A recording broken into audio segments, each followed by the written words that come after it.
Friends, मैं अंकुश गुप्ता बेटा आपका हार्दिक स्वागत करता हूं। तो बेटा अभी तक जो हमने पढ़ा था कि थर्ड पॉइंट तक हमने पढ़ लिए थे बेटा कि comparison of actual performance with standard. मैं आपको बता चुका था डेविएशंस क्या होते हैं, ये सारी चीज़ मैं आपको बता चुका था। जो फोर्थ स्टेप आता है बेटा वो आता है एनालाइजिंग डेविएशन।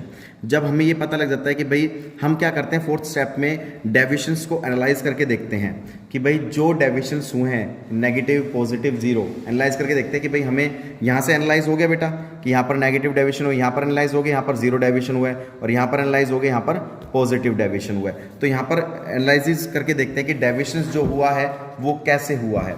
तो बेटा इसके अंदर जो फर्स्ट पॉइंट है एनालाइजिंग डेविएशन के अंदर मैं आपको बता देता हूँ। आपको फर्स्ट आता है इज स्टैंडर्ड बीइंग अटेन। मतलब इज स्टैंडर्ड बीइंग अटेन का मतलब क्या होता है कि जो भी आपको स्टैंडर्ड वर्क दिया गया था क्या वो ठीक था।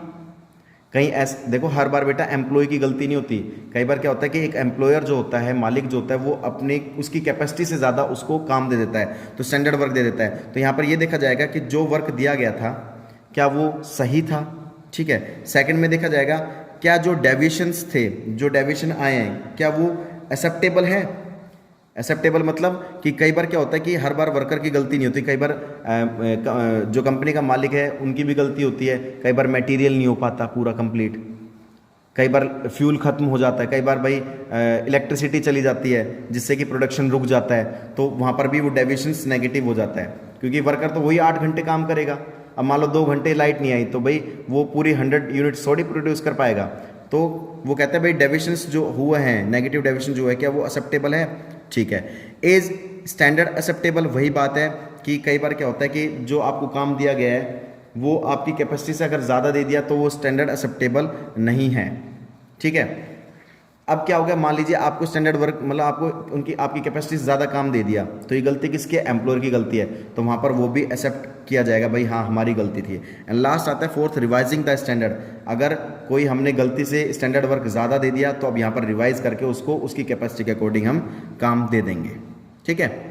नेक्स्ट आता है बेटा डेविएशंस टॉलरेंस लिमिट। बेटा बहुत इंपॉर्टेंट है, मैं आपको फिर बता देता हूँ। डेविएशंस टॉलरेंस लिमिट बहुत ज़्यादा इंपॉर्टेंट है। इसका मतलब क्या होता है, डेविएशन टॉलरेंस लिमिट का मतलब ये होता है कि अगर डेविएशन, अगर मान लीजिए एक लिमिट बना दी जाती है कि भाई इतने, एक कंपनी का जो मालिक है एक लिमिट बना देता है, भाई इतना डेविएशन अगर होता है तो नेगेटिव डेविएशन अगर इतना होता है तो हम अफोर्ड कर सकते हैं। अगर इससे ज़्यादा अगर लिमिट क्रॉस करी, जैसे मान लीजिए 100 यूनिट प्रोड्यूस करनी है, अगर वो कहता है कि भाई 20 तक का अगर नेगेटिव डेविएशन आता है तो हम अफोर्ड कर सकते हैं, लेकिन 20 से ज़्यादा नेगेटिव डेविएशन आया तो फिर वो लिमिट क्रॉस कर गया तो बेटा वो सहन नहीं होगा।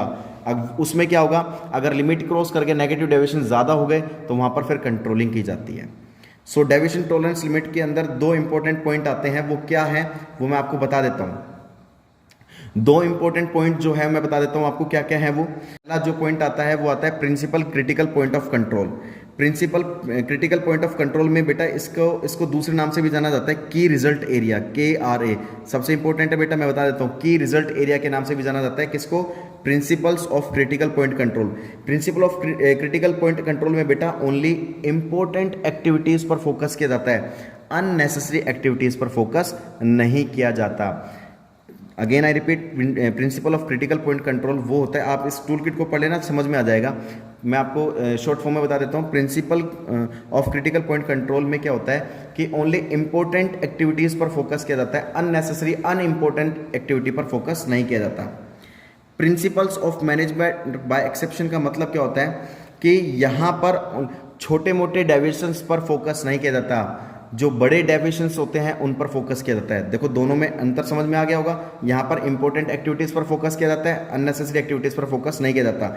यहाँ पर जो छोटे मोटे डेविएशंस होते हैं उस पर फोकस नहीं किया जाता, जो ज़्यादा बड़े लेवल के जो डेविएशंस होते हैं, नेगेटिव डेविएशंस, उस पर फोकस किया जाता है। तो बेटा यहाँ तक आपको बात समझ में आ गई होगी। चलिए नेक्स्ट पॉइंट। नेक्स्ट आता है बेटा कोजेज ऑफ डेविएशंस। कई बार डेविएशंस के भी कुछ कोजेज होते हैं। एक ह्यूमन कोजेज, ह्यूमन बीइंग के कारण कई बार जो डेविएशंस हो जाते हैं, मान लीजिए कि भाई एक एम्प्लॉय की काम करने की एफिशिएंसी बिल्कुल खत्म हो चुकी है, वो इतना काम नहीं कर पाएगा, तो उसके कारण भी नेगेटिव डेविएशंस हो जाते हैं। अनसर्टेन इवेंट्स हो जाते हैं, जैसे अनसर्टेन इवेंट्स जैसे मान लीजिए स्ट्राइक कर दी या तालाबंदी कर दी या मटेरियल खत्म हो गया या फ्यूल खत्म हो गया, तो उस वजह से भी हम प्रॉपर यूनिट प्रोड्यूस नहीं कर पाते, वो भी डेविएशंस होते हैं। वेरियस हर्डल्स क्या होते हैं, लाइक मशीनरी का खराब हो जाना, मशीनरी ब्रेक हो जाना, बंद हो जाना, टूट जाना, इलेक्ट्रिसिटी चला जाना, सप्लाई चले जाना, उससे भी वो डेविएशंस नेगेटिव हो जाता है। रॉन्ग स्टैंडर्ड, आपकी कैपेसिटी से ज़्यादा आपको स्टैंडर्ड वर्क दे दिया, उस वजह से भी नेगेटिव डेविएशंस क्रिएट होते हैं। एंड लास्ट आता है बेटा, प्रोसेस का लास्ट पॉइंट आता है कि टेकिंग करेक्टिव एक्शन। वो कहता है कि अगर डेविएशंस ज़्यादा उस पर लिमिट में हो रहे, लिमिट क्रॉस कर रहे हैं, तो अब लास्ट में क्या किया जाता है, उस पर एक्शन लिया जाता है ताकि फ्यूचर में दोबारा ये गलती रिपीट ना हो, डेविएशंस क्रिएट ना हो। अगर बार बार कॉन्टिन्यूसली अगर डेविएशंस क्रिएट होते रहे तो बेटा एक हैवी लॉस भी हो सकता है एक बिजनेस को, एक कंपनी को। वो कह रहा है this includes two type of arrangement, removing deviation in the actual performance and stopping the repetition of any such problem in future. कह रहे हैं यहाँ पर एक्शन लिया जाता है जो एक्चुअल परफॉर्मेंस का डेविएशंस है, मान लीजिए एक्चुअल परफॉर्मेंस हमने कम किया है, उससे डेविएशन क्रिएट हुआ, तो कह रहा है उसको रिमूव किया जाएगा ताकि दोबारा गलती रिपीट ना हो। और सेकंड में कह रहे हैं कि जो बार बार प्रॉब्लम्स क्रिएट हो रही है, बार बार डेविएशंस नेगेटिव आ रहा है, उसको वहीं पर स्टॉप किया जाएगा ताकि फ्यूचर में दोबारा वो प्रॉब्लम क्रिएट ना हो। तो बेटा ये फैक्टर्स है, आप अच्छे से पढ़ लेना, मैं पढ़ा चुका। और बेटा इसी के साथ आपका ये चैप्टर भी खत्म होता है, आपको अच्छे से पढ़ना है। मैं नेक्स्ट टाइम में आपको कुछ क्वेश्चंस दूंगा, और मैं फिर बता देता हूँ, आज मैं आपको बता देता हूँ नेक्स्ट वीडियो में आपको इसी 8th चैप्टर से रिलेटेड मैं आपको क्वेश्चंस दूंगा, एमसीक्यूज दूंगा, और कुछ जो डायरेक्ट क्वेश्चन भी दूंगा जो आपको सोल्व करने हैं। तब तक के लिए जय हिंद, जय भारत।